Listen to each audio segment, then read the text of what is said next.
Morning. Can we hear good morning? Yes? No? Yes. Awesome. Good. There we go.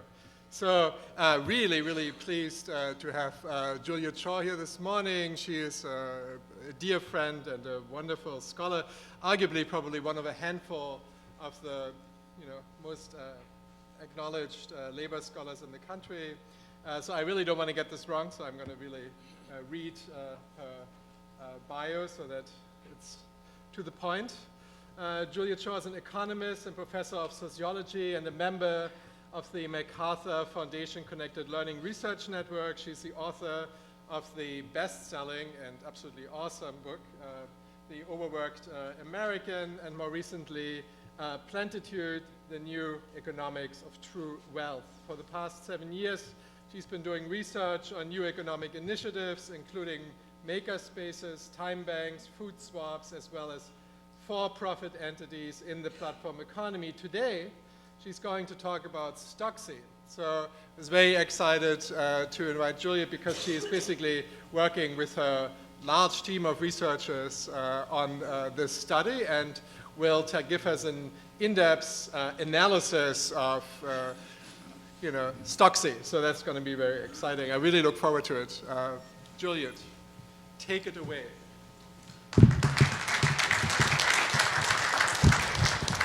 Thank you. Thank you, Trebor.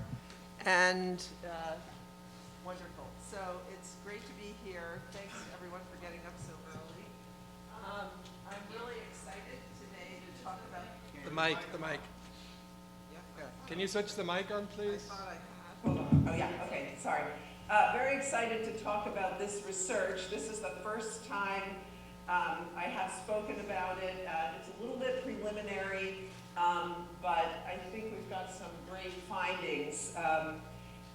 If the platform cooperative ecosystem is to move forward, I think it's really important that we do a lot of research on the co-ops that are out there, and so we have dived into one of them, which is Stocksy United, which is, as the title says, Disrupting Stock Photography. So I want to just start by saying a word or two about worker cooperatives. Why I love them. They, probably most importantly, they bring democracy to the economy, which means they should be, if they're working properly, they should be engines of fairness. And they are also essential for ecological sustainability. If you look at the entities which have achieved local sustainability, while they are not legally speaking typically worker cooperatives, they share many of the features of democratic governance that worker cooperatives have. Most famously shown in the work of Elinor Ostrom, who won the Nobel Prize in economics for her work on sustainable governance systems. Without economic democracy, we cannot hope to have political democracy. We see that, around us every day. And perhaps surprisingly, there's a lot of interesting research that shows that true efficiency is to be had through cooperative structures. I say perhaps surprisingly because the standard discourse says centralized ownership and control is the most efficient. Capitalism is efficient, maybe it gives us these bad outcomes, but a lot of the research on cooperative structures show they also achieve tremendous efficiency, in part through their strong productivity effects. So, I'm going to move this. Is my voice coming in and out a little bit? Okay. So, on the other hand, traditional worker co-ops have been very arduous to develop. There's been tremendous enthusiasm about co-ops in this country in recent years, since the crash. Coming out of the crash, just lots of interest from people who wanted to start them as well as researchers. What's really striking is how very few worker co-ops there are in the United States. We're just approaching 400. I mean, that is one drop of water in an ocean of enterprises. So if these things are so great, why don't we have more of them? And what's the problem here? Secondly, the number of jobs they have created is very small. I'll just give one example. It's one that I was extremely enthusiastic about, and I still am enthusiastic about in a lot of ways. The Evergreen Cooperatives in Cleveland actually was more than just a the co-op model. It had dimensions of community involvement and a sort of self-growing dimension to it, you know, profits being plowed back into new enterprises and so forth. But 7 years later, after enormous sums, millions of dollars, incredible effort, there are fewer than 150 jobs in the Evergreen co-ops, and only 30% of the workers to date have been able to, and that may be a little bit out of date, but have been able to generate, become owners in this system. So it takes forever. The numbers of jobs are really small, which of course leads us to platform co-ops. So why I double love platform co-ops. They have the potential to scale much more rapidly than traditional worker co-ops. They have an advantage in terms of funding. Funding is typically thought of as the major obstacle to the establishment of ordinary worker co-ops or traditional worker co-ops.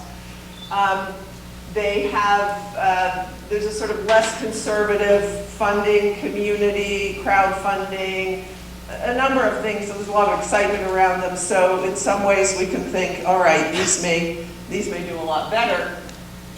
Secondly, the platform structure has much lower barriers to entry. This is one of the reasons that the for-profit platforms have scaled so rapidly. In comparison to conventional or what they call legacy businesses, it's very easy to begin participating either as a producer or a consumer in a platform. And that's really, really important because it means that the dynamics of platforms in general, but also platform co-ops, can be very different than conventional businesses. So, given all my enthusiasm about platform cooperatives, I wanted to study one, and there are not that many to study, but fortunately we have a fantastic example in Stocksy United, which is a photography co-op, and I know that you all have the folks from Stocksy who are here, and could they I just want to give a shout out. Here's the team, fantastic team. I know they spoke yesterday, so I think probably people, you want to stand up? Get a little applause.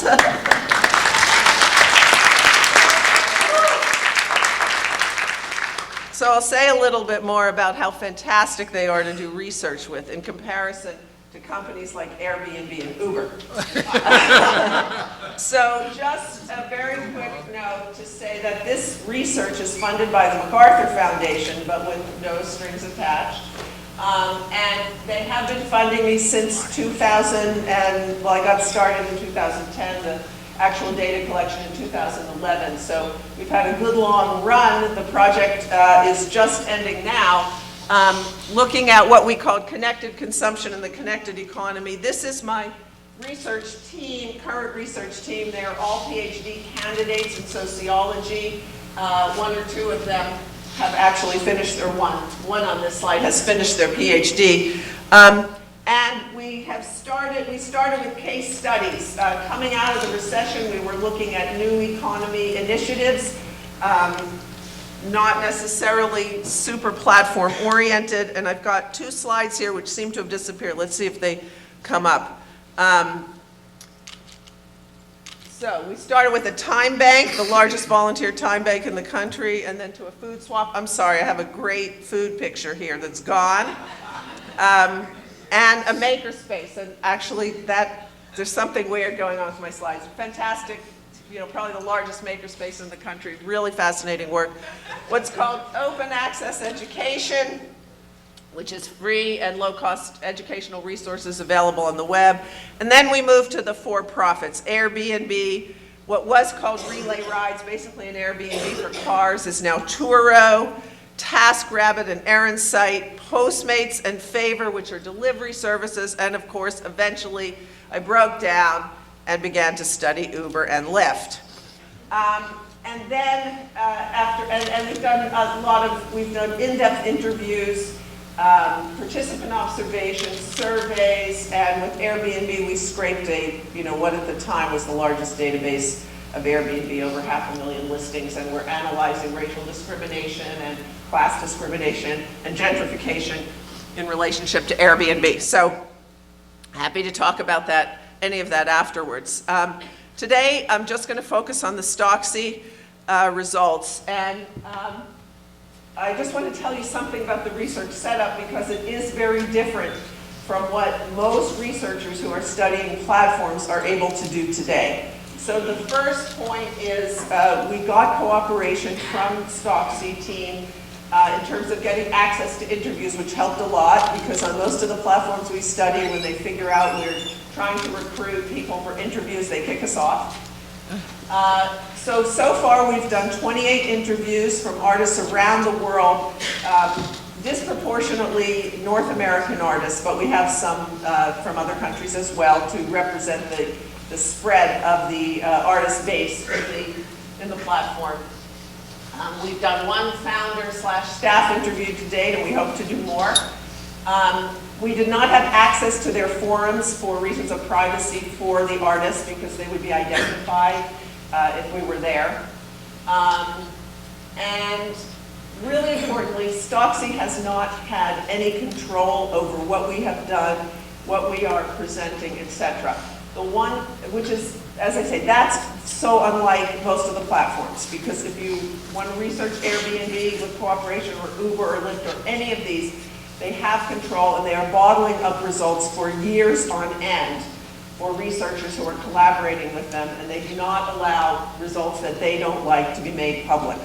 So what you will hear today is a story that has what we found, not what Stocksy is willing to let us say.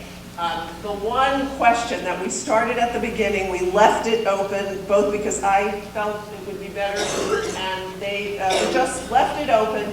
Would we identify this company? So we knew all the participant interviews would be anonymous and confidential. And Stocksy has graciously allowed us to identify this research as coming from there, so thank you. But no control over what I'm about to say. Okay, so what is Stocksy United? I think people know, but let me just go through a little bit.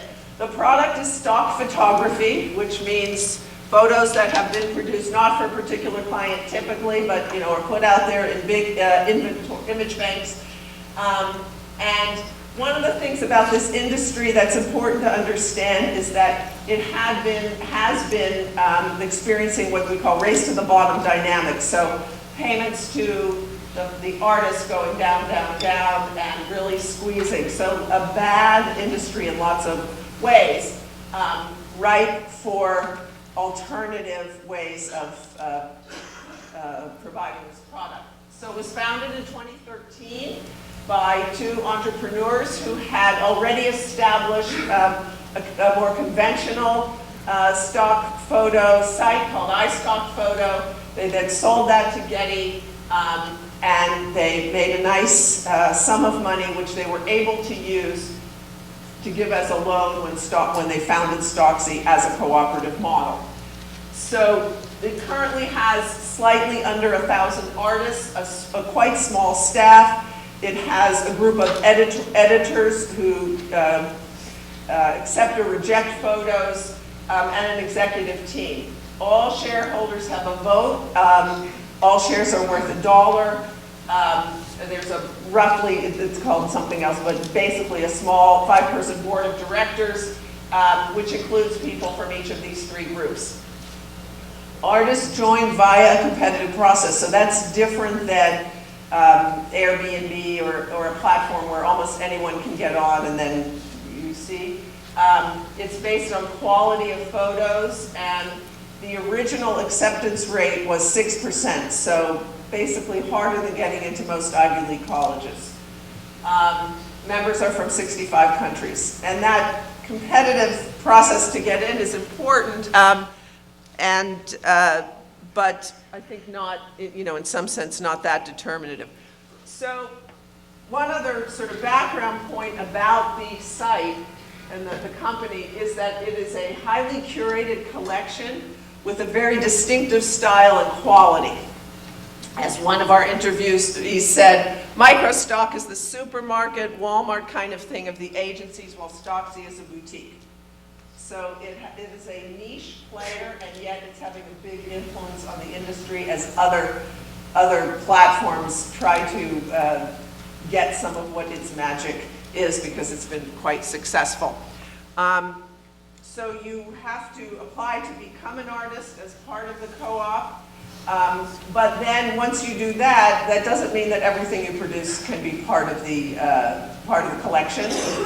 All photos have to be vetted by these editors. And not even in groups, like, okay, here's a shoot from XYZ, do you want the shoot or not? Every individual image is accepted or rejected into the collection by the editors. So here are just a few examples. It's a sort of artisanal producer. People use the word quirky sometimes to refer. And remember, this is, we're comparing here to Walmart, which is mass production, standardized, kind of low, the sort of standard stock photo collection. Just a few, and they very nicely allow you to download these. I might have done something illegal, I'm not sure. Pink is there's a lot of pink in the collection, which is really cool, and there's one pink, and anyway, those are some pictures. The bottom line is that Stocksy is a very big success story in lots of dimensions. So for example, it is financially extremely successful. It has grown very rapidly.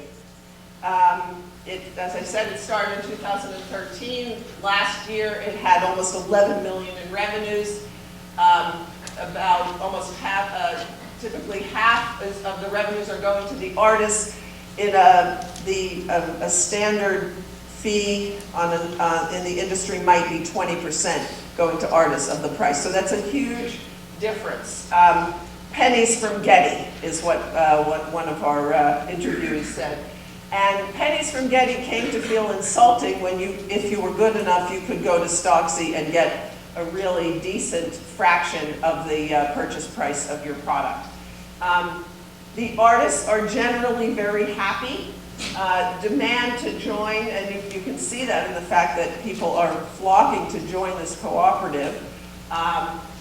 The demand to join outruns places roughly by a 10-to-1 ratio of applications to spots. And I already said that. And I know they are trying now to think about how to open it up to make it reduce the, they have a cap of 1,000, so to take off the cap and let many more people join. Artists really appreciate the flexibility that Stocksy offers them. That does present some challenges, which I'll tell you about in a minute. And for the most part, people believe that you get out of Stocksy what you put in. So there seems to be a fair sort of effort to reward bargain there, or effort to reward culture that they really appreciate. So that's all the really positive stuff, and what I want to talk about now, which I thought might be more useful for people who are thinking about or studying co-ops, trying to start them and so forth, is what some of the challenges that come from the platform co-op setup, both the economic dimensions of it and then also some of the governance issues.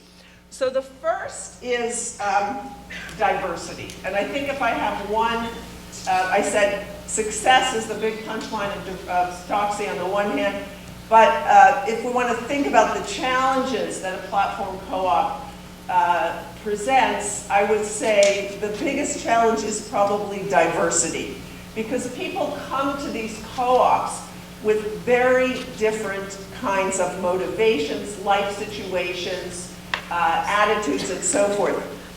Very different from traditional worker co-ops. So if we think about the most successful worker co-ops, in the world, the Mondragon co-ops, they are coming out of a very tight-knit sort of unified culture with really dense social ties, common ideology, and so forth.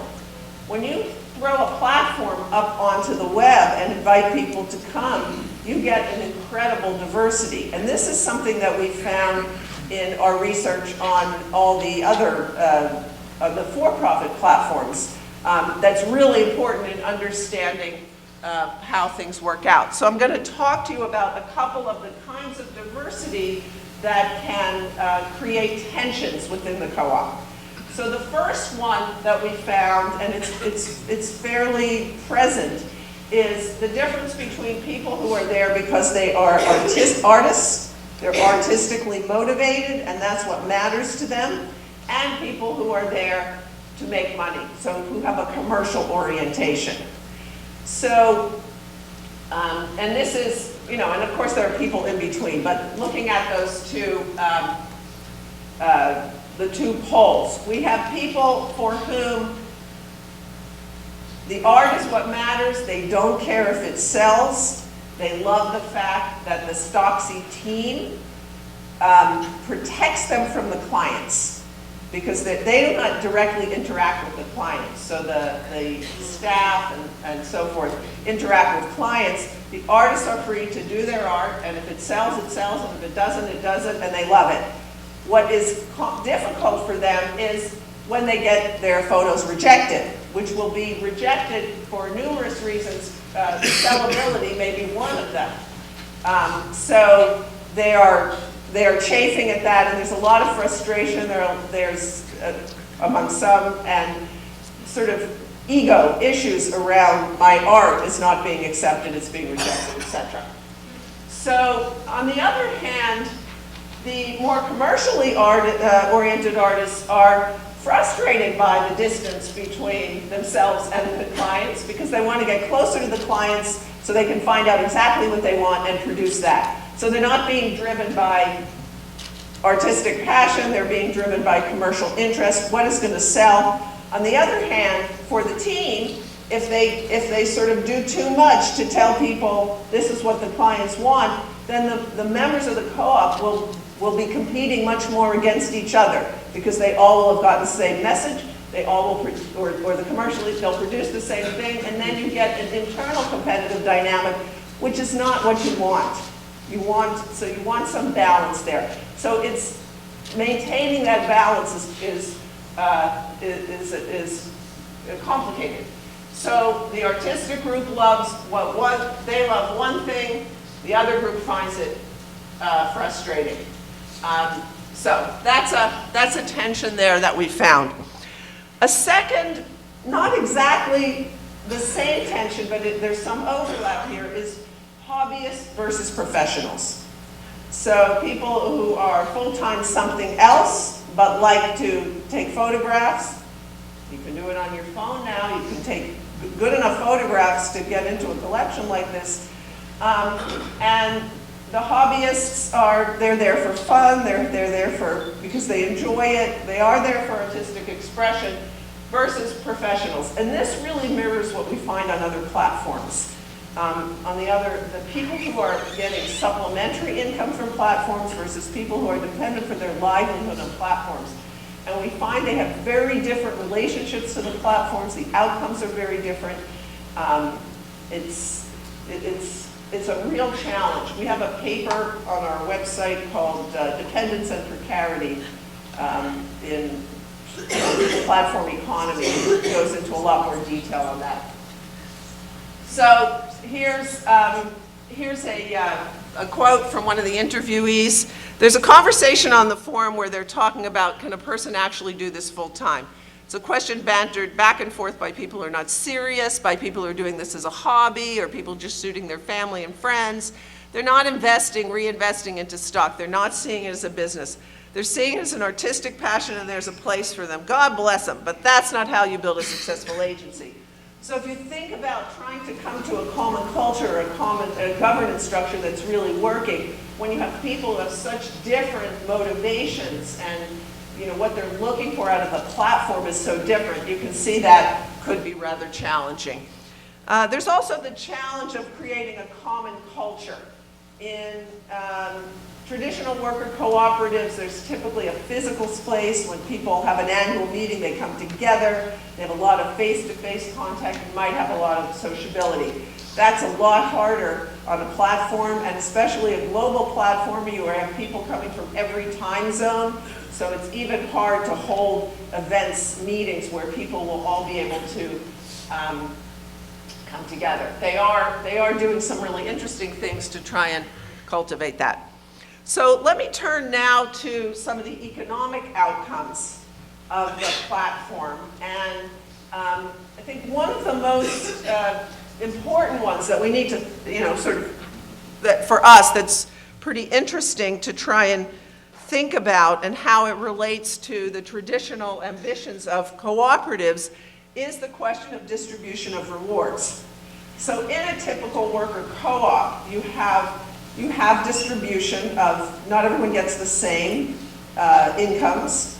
You will have the producers, and then you'll have a management team and so forth. People will be remunerated by skill, and some worker co-ops will go more toward what the market basis of skill is, and others won't. But there's going to be a range there that's not that great in comparison to totally market-driven ranges. So the outcome of what we might call economic fairness, or sort of a fairly equal distribution of income, is going to be one that you find in worker co-ops. And that's, of course, a major motivation for many people to join co-ops and to start co-ops and so forth.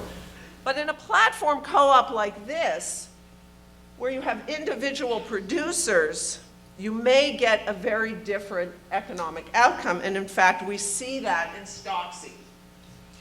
And it's what we would call, what people call in economics, it's slight exaggeration, but a winner-take-all market, which is that the distribution of income to the producers is very skewed. So I'm sorry, I'm not so good at making graphs, and I didn't ask a grad student to do it before I got on the train. So I'm going to tell you what this graph says. The top 20% are getting this huge area here, and I'm not remembering exactly what the number is. The next 20% get 12% of revenue. The next one so it's about 80. It's about 80%. The next get 4%.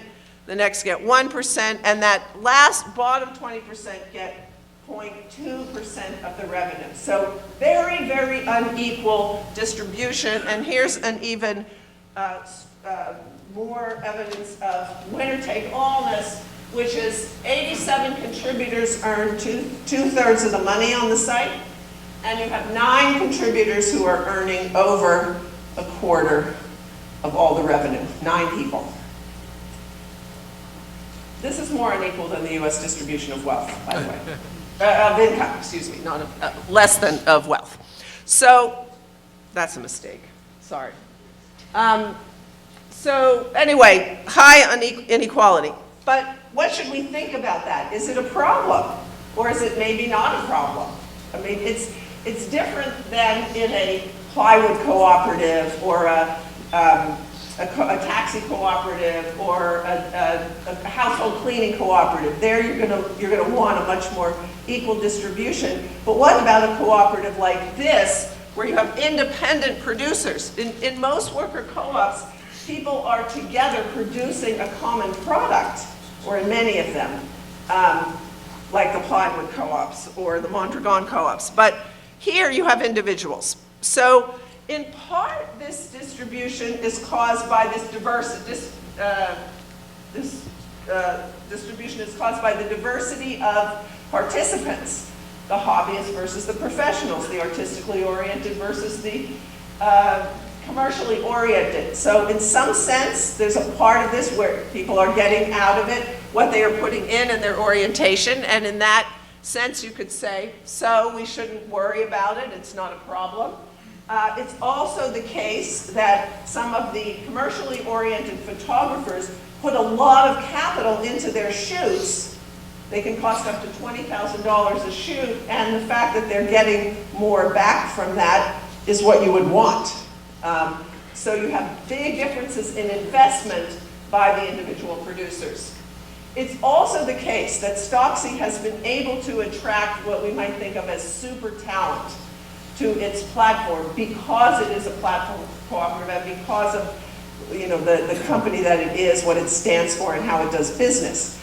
People, amazing photographers who would never go to a stock photo context because they can make money in other ways, commission photos, etc. They have their own studios, etc. So it means that you've got these, think of them as like super performers who you would expect to earn a lot. And that's one of these sort of, it's a kind of unintended consequence of success. So being successful gets you a lot more inequality. Interesting dynamic. And also remember, you also have members who are partially competing against each other. The other dimension of this is what I would call the tyranny of market preferences. And this is something that is a challenge that all worker co-ops face, which is they're in the market like other businesses. They have to respond to market pressures. And in this case, we have a customer base out there, many of which are big companies. Stocksy has, I think the number was 170 of the top Fortune 500 companies in the country are its clients, customers, so it's really successful in that realm, as well as lots of other people who are using their images. But a worker co-op has to take the market mostly as it is, or it can make decisions to earn less and so forth. But the whole structure of this is workers go into an anonymous market. Now, it is true that I think, it seems that Stocksy is actually changing the nature of demand, which is really interesting. But any one co-op will have limited effect on a market. That's one of the issues about worker cooperatives. So there are what we might think of as cultural tyrannies. And one of the things that came up quite a bit in the interviews, we have labeled neo-colonial demand, which is that the customers want Western lifestyle images, they want affluent-looking people, they have a bias for whites, etc. So there are ways in which what the market is demanding would go against the ideals of many people who are starting platform cooperatives, who see them in part as a way to combat classism and sexism and racism and ableism and so forth. Non-Western scenes are tagged as travel, which of course is a sort of Eurocentric or Western-centric thing. Now, there's another issue that came up, and I think this will be common for many co-ops, which is sort of the management and what we call folk knowledge. So particularly on a platform co-op, it's hard for everybody in the co-op to know what's going on. And so sort of folk knowledge gets out there, and it may or may not be true, and of course a lot of it isn't true. But it's things that people repeat to each other, it's kind of ideas that are out there and so forth. And that can also be complicated for managing a co-op. So control by editors of the curated feed, some love it, some don't. Well, a lot of it is just kind of hipster. We joke about the hipster thing, blah, blah, blah. And if you're not shooting hipsters, it's a lot harder to get on that page. Of course, the reality is a lot different from that, but that's what the team has to contend with, some of this folk ideas from the membership. So the last thing the last main area I want to talk about is participation. Of course, a big motive for cooperatives is democratic participation, and that is a challenge for many cooperatives. Platform cooperatives, I think, have an even harder time. In general, about 200 to 300 of the artists participate in the governance. Not everyone cares to. For some, the fact that this is a co-op and there's democratic governance and so forth is completely irrelevant. They don't care, they barely know about it, they don't pay attention to it, they don't go on the forums, which is where the conversations and the voting take place, and they're there for other reasons. That's hard if you want a culture of much wider participation. And it's much harder to build a culture of widespread participation on a platform, especially a global one. I mentioned the different time zones, minimal offline connections, although people do have meetups in local places, and the team is actually giving money to help foster that, but it's difficult. And then also that point I made earlier, diversity of participants, in all kinds of diversities that make it harder to come together for a common goal. All right, so let me end with a few reflections. The model is undeniably successful on multiple dimensions. The artists are happy. Revenue growth is fantastic. Organizational health. There are tensions, diverse objectives of artists, skewed revenue distribution, a minority participating in governance. What does this teach us? What does this research teach us about the feasibility of platform cooperatives? Well, that's a huge question, and I can't answer it too much, but I do want to say one thing that from the beginning we were wondering about, and our research, I think, has continued to keep us wondering about this question.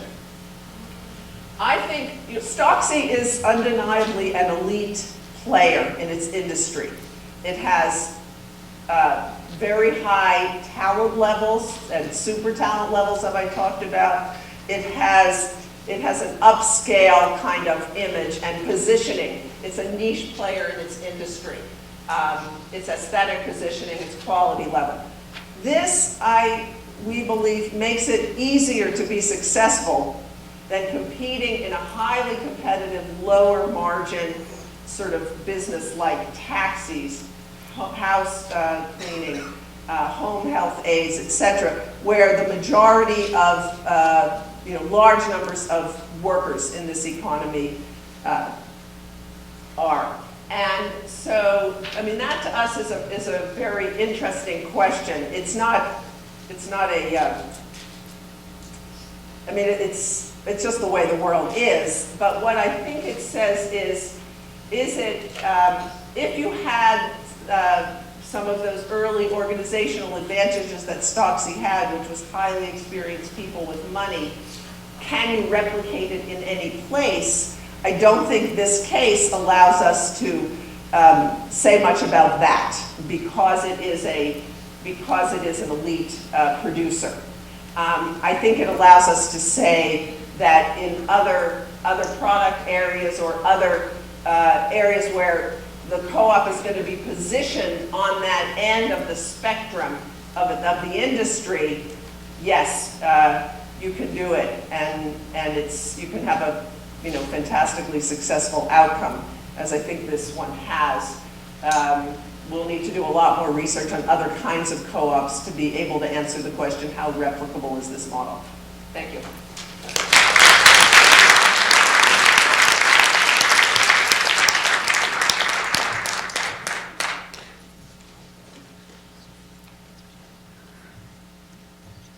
Thank you so much. I mean, that presentation just continues contributions that Juliet Schor has been making to this discussion since the first conference in 2015, where she raised some really, really important, critical questions, that are so essential as we're trying to build something new. Often there's a temptation to kind of see everything as good and perfect in every way, and I think this offers us a lot of really pointed questions to ask ourselves about the kind of projects that we're building and supporting, and also is a testimony to what Stocksy has achieved.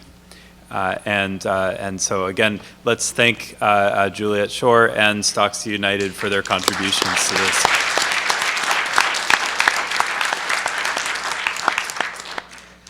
Okay, so now we've got to move a bit quickly to get to the next session to get it going. We're aiming to start at 10, which is in 10 minutes. You can do it. It's actually over in the other building. where the lecture last night was. And in the basement floor, there are 3 rooms there that we're using for the next 2 sessions, as well as several of the unconference spaces. Yeah. So just to make that easier for you logistically, so you come into that university center where you went yesterday, and to your immediate left, right, there's this large stairwell going down. This is where you go, and there the rooms are. And then just look in your wonderful printed program, which Nathan called flawed over and over again, and find the location.